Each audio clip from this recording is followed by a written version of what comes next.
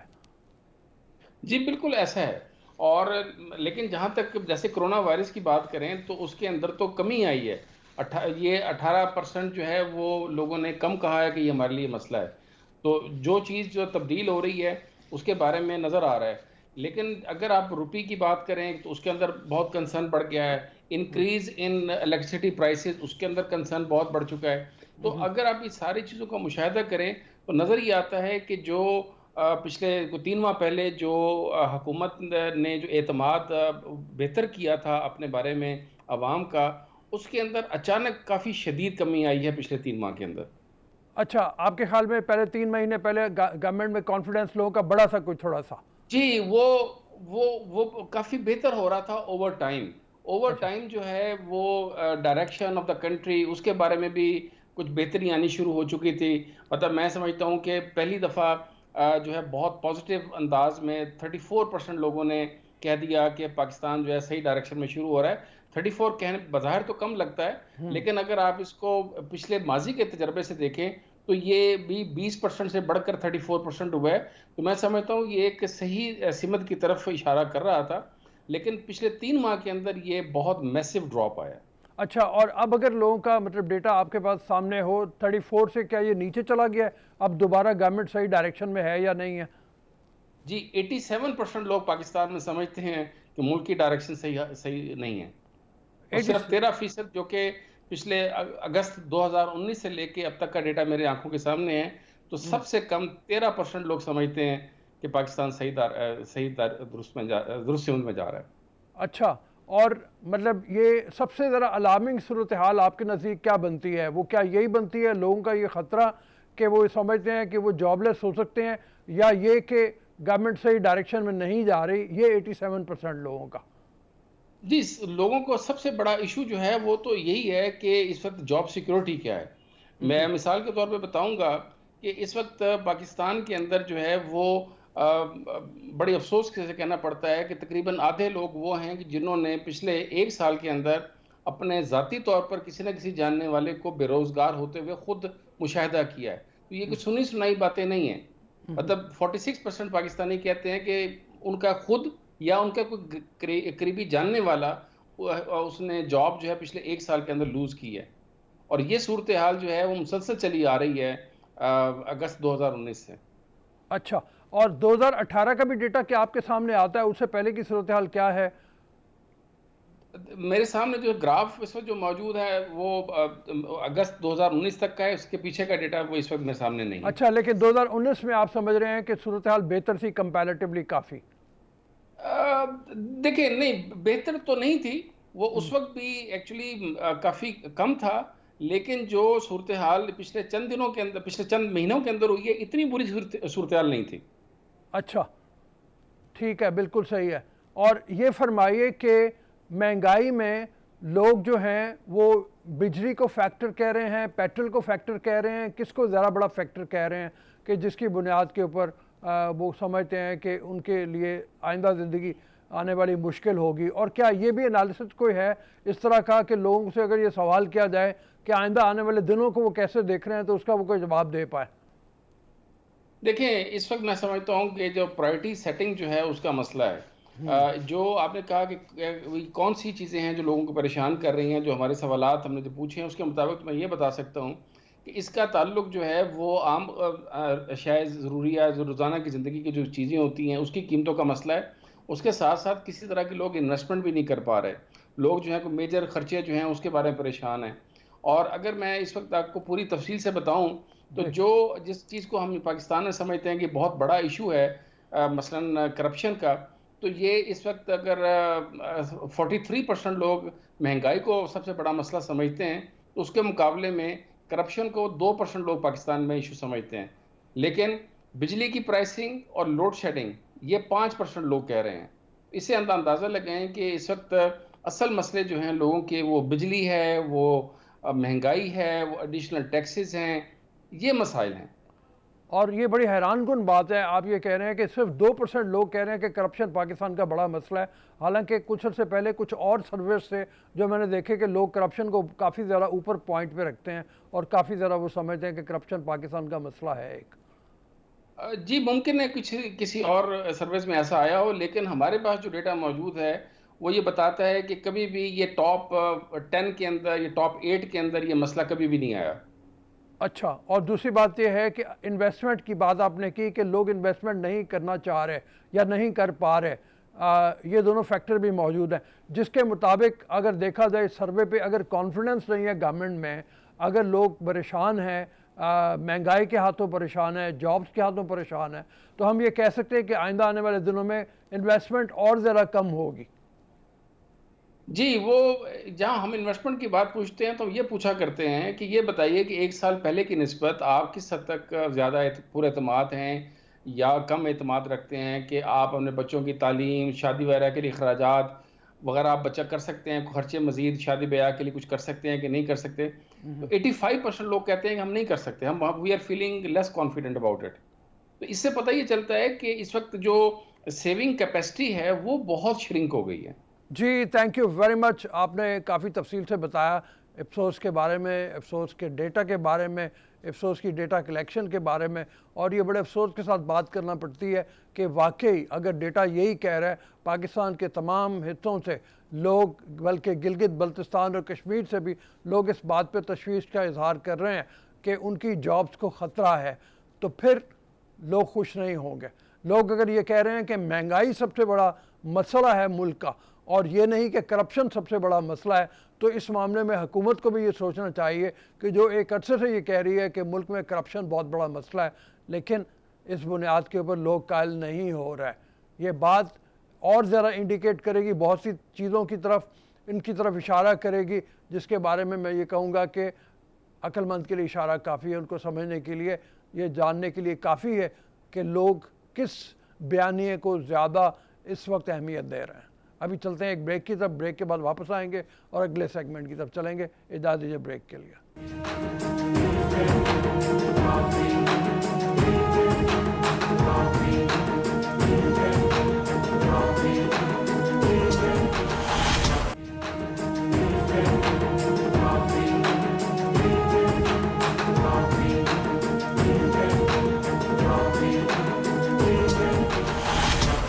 Welcome to the show after the break. اس وقت ہمارے ساتھ موجود ہیں عامر ضیاء صاحب، ان سے چل کے بات کرتے ہیں دو ٹیپس کی، وہ جو ٹیپس جو ہیں آڈیو ٹیپس، ایک مریم نواز کی اور ایک ثاقب نثار صاحب کی، جنہوں نے تہلکہ مچایا ہوا ہے۔ سوال یہاں پہ یہ پیدا ہوتا ہے کہ یہ تہلکہ کیا چائے کی پیالی میں طوفان کی طرح ہوگا، چند دن چلے گا اور پھر ٹھس ہو جائے گا، یا یہ آگے بھی بڑھے گا؟ اس کی وجہ یہ ہے کہ ہم نے ابھی تھوڑی دیر پہلے جب افسوس کے سی او سے ہم بات کر رہے تھے تو پتہ چلا کہ مسئلہ عوام کے نزدیک مہنگائی ہے، جاب لیسنس کے خطرے کی ہے، اور اس سے زیادہ پریشانی یہ ہے کہ آئندہ آنے والا مستقبل ان کا بہت تابناک نہیں ہے، ان کو کرپشن یا اس طرح کے اسکینڈل سے کچھ لینا دینا نہیں ہے۔ ہمارے ساتھ موجود ہیں صحافی عامر ضیاء صاحب، ان سے چل کے بات کرتے ہیں۔ السلام علیکم عامر۔ جی وعلیکم السلام۔ بہت بحث ہو گئی ویسے تو اگر دیکھا جائے تو دو ٹیپوں کے حوالے سے، لیکن یہ کسی رخ بیٹھے گی بھی الزام در الزام در الزام ایک دوسرے کے اوپر، اور کوئی بھی یہ اس کو لے جانے کے لیے تیار نہیں ہو رہا۔ یعنی اگر نون لیگ بھی الزام لگا رہی ہے تو وہ سپریم کورٹ میں جانے کو تیار نہیں ہے، جو گورنمنٹ ہے وہ بھی الزام پہ الزام لگائے چلی جا رہی ہے، پتہ نہیں انویسٹیگیشن ہوگی نہیں ہوگی۔ تو آپ کیا کہتے ہیں اس حوالے سے کہ کیا یہ سارا کا سارا صرف وہ پیالی میں طوفان ہی مچنا ہے یا کچھ ہوگا بھی؟ دیکھیں جو تاریخ ہمیں بتاتی، رہو بھائی آپ نے ہم سے زیادہ پاکستان دیکھا اور پاکستان کی سیاست دیکھی ہے، کہ اس میں ہم نے اکثر دیکھا کہ ایسے ایشوز جو ہیں وہ ہمارے پبلک ڈسکورس پہ ڈومینیٹ کرتے ہیں کہ جو آگے چل کے نان ایشو ثابت ہوتے ہیں، اور ایسا ہمیں بارہا تجربہ ہو چکا ہے کہ لگتا ہے کہ جی قیامت ٹوٹ پڑے گی اور پتہ نہیں کتنی بڑا اسکینڈل سامنے آ گیا، چاہے وہ بدعنوانی کے حوالے سے ہو، چاہے وہ بدعنوانی کے احتساب کے حوالے سے یا اس کی غلط کاریوں کے حوالے سے ہو۔ تو مجھے لگتا نہیں ہے کہ اس میں ہمیں کوئی بہت بڑا بریک تھرو ملے گا، کیونکہ دونوں اگر آپ پارٹیز دیکھیں، ایک طرف تو یہ آیا کہ ویڈیو جو ہے جعلی ہے اور جوڑ کے بنائی گئی ہے، وہ بعض چینل میں دکھایا بھی گیا اس کو۔ اچھا دوسری طرف ہم دیکھتے ہیں کہ جنہوں نے خبر بریک کی ہے وہ کہتے ہیں کہ جی بالکل درست ہے۔ اب اس کا فیصلہ کون کرے گا؟ یہ ہے کہ your word against my word, تو اس کا فیصلہ ظاہر ہے کہ ہم اور آپ صحافی تو نہیں کر سکتے. اس کا فیصلہ جو ہے وہ عدالت کرے گی یا تحقیقاتی ادارے کریں گے. اور جیسے کہ آپ نے فرمایا کہ کوئی بھی اس معاملے میں سنجیدہ نہیں ہے. سب لوگ جو ہیں وہ صرف پوائنٹ سکورنگ کے زیادہ اس میں ہیں، چکر میں ہیں، نہ کہ انصاف کے طرف جانے میں یا حقائق کو منظر عام پہ لانے میں. جی اچھا، تو مطلب یہ ہے کہ جو نثار صاحب والا، ثاقب نثار صاحب والا معاملہ ہے، اس پہ اب احمد نورانی تو کہتے ہیں کہ میں نے فورینزک بھی کروا لیا اس کا، اور پتہ بھی چل گیا وہاں سے ان کے مطابق کہ جی انہی کی آواز ہے ثاقب نثاری کی اور وہی بول رہے ہیں. اس کے بعد کچھ رہ جاتا ہے اگر وہ کہہ دیتے ہیں؟ یہاں پہ اس کے باوجود ماننے کو تیار نہیں ہیں وہ فورینزک کو بھی. بات یہ کہ جی یہ بالکل ان کی نورانی صاحب کا دعویٰ اپنی جگہ. اگر آپ نے ڈان کی سٹوری دیکھی ہے، میں نے، کہ وہ انور اقبال صاحب بہت سینئر صحافی ہیں جو انہوں نے جی لکھا، اور جو ہماری بات سمجھ میں آئی اس سے کہ وہ ظاہر ہے کہ آواز اگر انہی کی ہے تو یہ تو ہمیں مطلب ہے اس طرح سے آپ اس کو دیکھ لیں کہ تجزیہ انہوں نے کہا کہ یہ آواز فلاں کی آواز سے میچ کرتی ہے. انہوں نے کہا جی بالکل کرتی ہے. اب دوسری طرف سے جو جوابی دعویٰ آ رہا ہے، تردید آ رہی ہے، وہ یہ کہ جی سیاق و سباق سے الگ کر کے انہی کی آواز کو جوڑ کے بنایا گیا ہے. اب یہ چیز جو ہے ان کے تحقیقات کی سکوپ میں غالباً آتی نہیں تھی اس امریکی ایجنسی کے کہ جی اس کو کس طرح سے بنایا گیا. بلکہ اس میں یہ جملہ بھی ہے کہ اگر فرض کریں کہ آپ کی ریکارڈڈ آواز ہے، اس آواز کو کسی اور چیز پہ ریکارڈ کر کے سنایا جائے تو وہ پتہ نہیں چلے گا. مطلب اگر ایک میڈیم سے دوسرے میڈیم میں اسی آواز کو آپ ٹرانسفر کریں اور جوڑ لیں تو پتہ نہیں چلے گا. کیونکہ سوال یہ تھا کہ آواز ان کی ہے یا نہیں ہے. تو اس کا جواب ہے انہوں نے کہا جی ان کی ہے. اب جو جواب دے رہے ہیں وہ یہ نہیں کہہ رہے کہ آواز ان کی نہیں، وہ یہ کہہ رہے ہیں کہ جو کوئی اور تقریر تھی اور جس کو سیاق و سباق سے الگ کر کے دکھا دیا گیا. اب اس کے درمیان سچ کیا ہے، حقیقت کیا ہے، تو میں بھی اتنا ہی بے خبر یا باخبر ہوں جتنے آپ عبدالرؤف صاحب. جی اچھا، تو یہ فرمائیے کہ جو Pakistan bar council, supreme court bar association اس نے جو بات کی کہ اس کے اوپر ایک کمیشن بنایا جائے، کمیشن جو ہے وہ فیصلہ کرے، چونکہ ایلیگیشن بڑے سخت ہیں اور جو فیکٹس ہیں اگر وہ ہیں جیسے کہ مطلب وہ نون لیگ کہتی ہے، تو پھر معاملہ اتنی آسانی سے چھوڑ نہیں دینا چاہیے. وہ جو ہم نے پہلے بات کی کہ کہیں ایسا نہ ہو کہ مطلب ایک اور بات اٹھی ہے اور بات ختم ہو گئی، بس کچھ بھی نہیں ہوا. یا تو اس کا ایک صورت میں ظاہر ہے کہ قانونی چیز تو وکلا جانتے ہیں کہ اگر کوئی فریق جائے التجا لے کر عدالت کے روبرو حاضر ہو کے جی اس چیز میں ہمیں ایک فیصلہ درکار ہے. ابھی ہو یہ رہا ہے کہ جیسے کہ آپ نے فرمایا بالکل درست ہے کہ نہ حکومت، نہ حزب اختلاف، نہ نورانی صاحب کوئی بھی اس چیز کو لے کے جانے کے لیے تیار نہیں ہے. اور مجھے یہ بطور لگ رہا ہے کہ جی پرسیپشن کی جو لڑائی ہے، بیانیے کی جو لڑائی ہے، اس میں اس چیز کو صرف استعمال کیا جا رہا ہے. مقصد یہ نہیں ہے کہ انہیں کسی چیز کو غلط ثابت کرنا ہے یا کسی چیز کو درست ثابت کرنا ہے. تو میرے خیال میں عزائم کچھ اور ہیں اس پوری لڑائی کے، لیکن اگر وہ کمیشن بن جائے تو اس میں کوئی مذائقہ نہیں ہے. مگر ایک اور سوال ہے اس میں کہ اس طرح کی چیزیں تو کوئی بھی، ابھی تو نورانی صاحب ایک سینئر صحافی ہیں اور ان کے پاس ادارہ بھی ان کا اپنا، لیکن کوئی بھی جو نوجوان ہے اس طرح کا کرتب دکھا سکتا ہے. آپ کی آواز پر کسی کی بھی آواز پر کوئی چیز جوڑ دے تو اس معاملے میں کتنے کمیشن بنیں گے؟ سلسلہ کہاں پہ جا کے رکے گا؟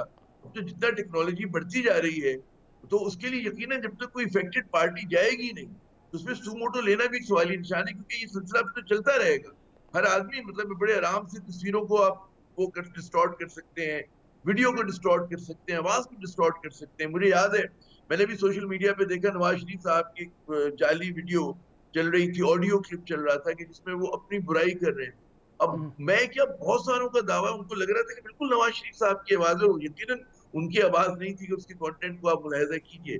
تو اب جو ہے ٹیکنالوجی کے ایڈوانسمنٹ کے ساتھ جعلی چیزیں بنانا بہت آسان ہو گیا ہے، اور ہر جعلی چیز کے پیچھے اگر اتنے ہی طوفان ہو، ہر چیز پہ کمیشن بننے لگے تو پھر میری سمجھ میں نہیں آتا کہ کہاں پہ جا کے چیزیں رکیں گی. جی لو بھائی. ہاں اچھا، اب یہ فرمائیے کہ مریم نواز نے تو کہا کہ بالکل میری آواز ہے، وہ تو صاف ہی ہو گیا، انہوں نے مان بھی لیا، اور اس کے اوپر صرف فرق یہ آتا ہے کہ وہ جو انہوں نے کہا وہ کب کہا، کیا وہ اپنے پارٹی کے فنڈز کے حوالے سے بات کر رہی ہیں یا گورنمنٹ کی کسی اس کے جو گورنمنٹ کے لوگ ایلیگیشن لگا رہے ہیں کہ 9 ارب روپے کے فنڈز ڈسبرس کیے گئے، مختلف اداروں کو دیے گئے، صحافیوں کو دیے گئے، اس کے بارے میں کیا کہے گا؟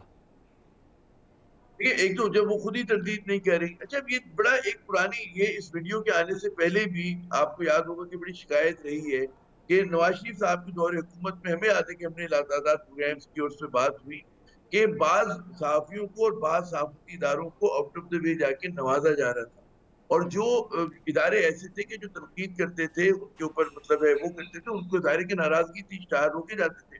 اور یہ پاکستان کی سیاست میں کوئی نئی چیز تو نہیں ہے. ہمیں جو تشویش کی بات ہونی چاہیے کہ ہم سمجھتے ہیں کہ مریم صاحبہ ایک نئی نسل کی نمائندہ سیاستدان ہے.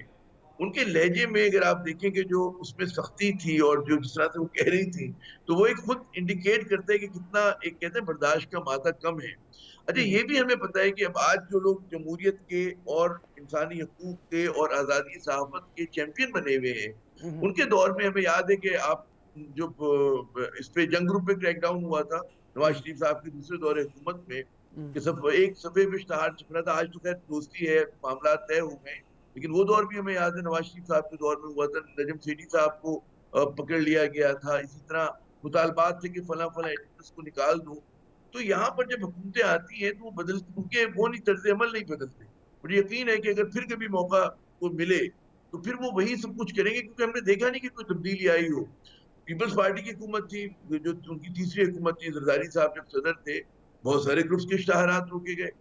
تو سوال یہ ہوتا ہے کہ یہ سلسلہ جو، اور آج بھی لوگوں کو اس طرح کی شکایت ہے، تو یہ چیز جو ہے ہماری سیاست کا رخ ہے. میرے خیال میں ایک اور بات ہے کہ اداروں کو کمرشلی وائبل ہونا چاہیے، اور حکومت کے جو اشتہارات ہیں وہ اتنی بڑی تعداد میں دینا ایک بطور سیاسی رشوت کے بعد لوگ الزام دیتے ہیں، اس کے اوپر بھی اس پالیسی پہ نظر ثانی ہونی چاہیے کہ کیسا ہے، اتنے اشتہارات دینے کی ضرورت بھی ہے یا نہیں ہے.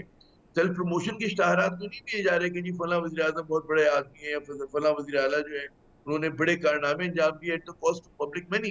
اب میری یہ بات غالباً صحافیوں کو پسند نہیں آئے گی کیونکہ تنخواہیں تو ہمیں انہیں اشتہارات سے ملتی ہے، لیکن اصولی طور پہ کمرشل وائبلٹی ہو، پرائیویٹ سیکٹر سے آپ اشتہارات لیں، آپ اپنا بجٹ ایسا کریں کہ جناب حقیقت پسندانہ ہوں.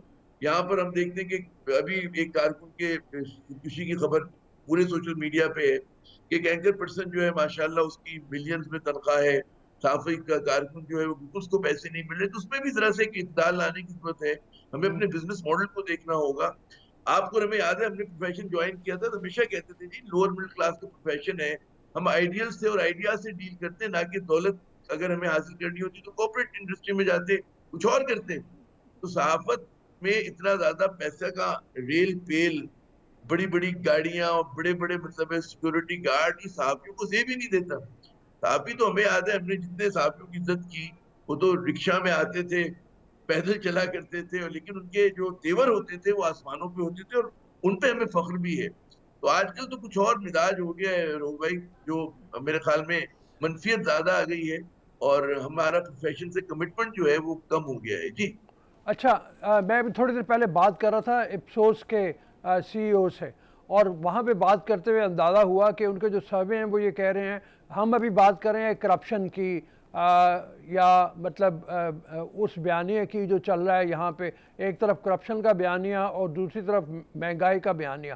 تو اپسوس کے لوگ یہ بتا رہے ہیں کہ جو اس سروے کے نتیجے میں 88% لوگ یہ سمجھ رہے ہیں کہ ملک کا سب سے بڑا مسئلہ جو ہے وہ مہنگائی ہے، اور اس کے وہ اپنی پریشانی کا جو ذکر کرتے ہیں اس میں یہ سمجھتے ہیں کہ 87% لوگ یہ کہہ رہے ہیں کہ ملک کا سب سے بڑا مہنگائی ہے، اور 2% لوگ صرف کہہ رہے ہیں کہ ملک کا سب سے بڑا مسئلہ کرپشن ہے. لوگ جو ہیں وہ تو مہنگائی کے ہاتھوں پسے ہوئے ہیں، اتنے پریشان ہیں زیادہ. تو مطلب یہاں پہ آپ اس حوالے سے بھی یہ دیکھ سکتے ہیں کہ بیانیہ کون سا چل رہا ہوگا اور کس بیانیے کو لوگ پذیرائی بخشیں گے. اس حوالے سے کچھ کہیں گے؟ جی بالکل، دیکھیں اس ملک کا مسئلہ جو ہے بدعنوانی بھی ہے، کرپشن بھی ہے، اور اس ملک کا مسئلہ جو ہے بگڑی بھی معاشی صورتحال بھی ہے. میں پہلے دن سے کہہ رہا ہوں جب سے عمران خان صاحب برسر اقتدار آئے کہ جو میک اینڈ بریک فار اس گورنمنٹ ہوگا وہ یہ ہوگا کہ یہ معیشت کو کیسے سنبھال پاتے ہیں.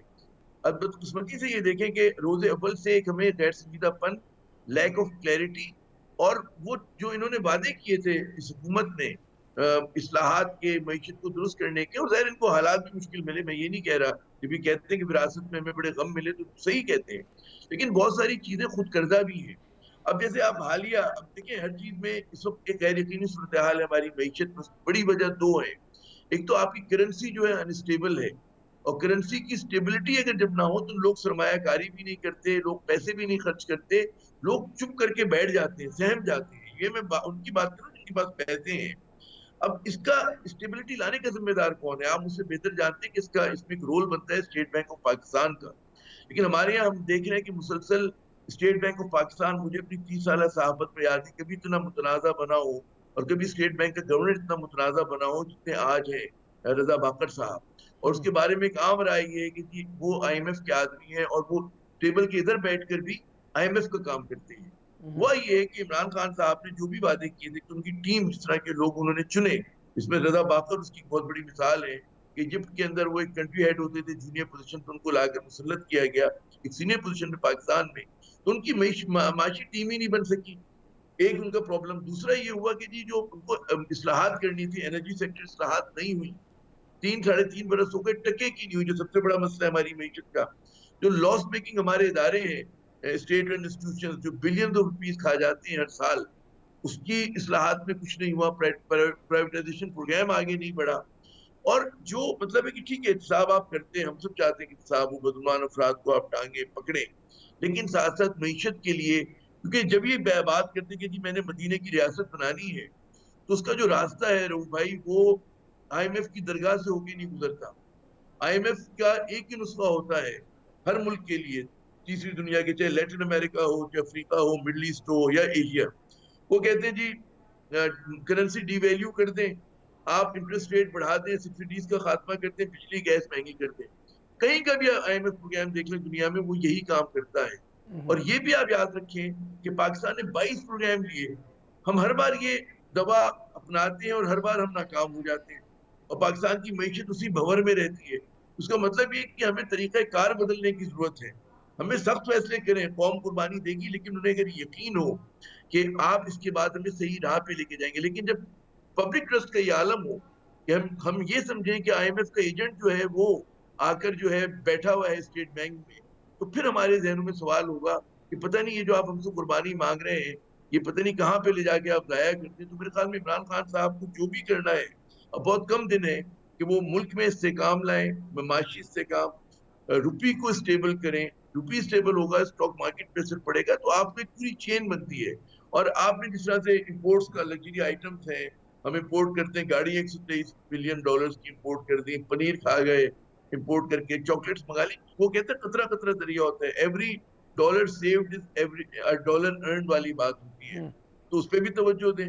اور ظاہر ہے کہ پوری معیشت کو ایک وہ کرنے کی ضرورت ہے. ہماری ایگریکلچر ملک ہے، ہم دالیں بھی امپورٹ کرتے ہیں، ویٹ بھی امپورٹ کرتے ہیں، تو بہت ساری چیزیں درست ہونی ہیں. جی بالکل ٹھیک ہے، تھینک یو عامر. ہم چلتے ہیں یہاں سے ایک چھوٹی سی بریک کی طرف. بریک کے بعد واپس آئیں گے اور اپنے اگلے سیگمنٹ میں آپ سے بات کروائیں گے نسلا ٹاور کو گرانے کے حکم کے بعد وہاں پہ اس وقت شام کو آج وہاں کے مکینوں نے اکٹھے ہو کے احتجاج کیا، اور آج آل پاکستان بلڈرز ایسوسی ایشن نے کراچی میں ہر طرح کا کام بند کر دیا، اور انہوں نے کہا کہ اگر ہمیں اسی طرح سے پریشان کیا جاتا رہے گا، ہم 17 جگہ سے این او سی لیں گے لیکن اس کے باوجود ہماری بلڈنگز گرائی جائیں گی تو ہم کام نہیں کریں گے. اصل حقیقت کیا ہے یہ چھوٹی سی بریک کے بعد بات کریں گے. اجازت دیجیے بریک کے لیے.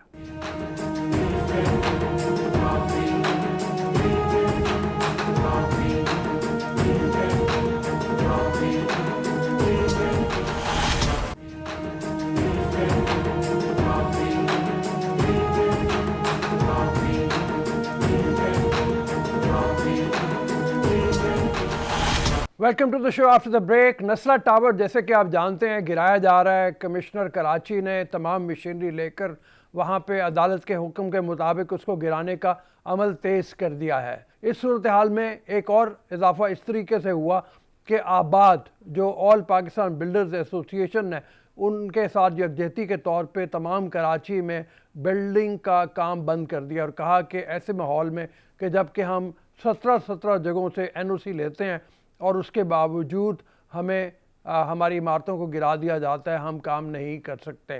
یہ صورتحال کیا ہے، آباد والے کیا کہتے ہیں، اس حوالے سے بات کریں گے. ہمارے ساتھ موجود ہیں پہلے ہمارے نمائندے تنویر منیر، ان سے چل کے بات کرتے ہیں اور پھر ہم کوشش کریں گے کہ آباد کے کسی ریپریزنٹیٹیو سے بھی آپ کی بات کروائیں. تو تنویر السلام علیکم. وعلیکم السلام. تو اس وقت صورتحال کیا ہے وہاں پہ؟ آج جو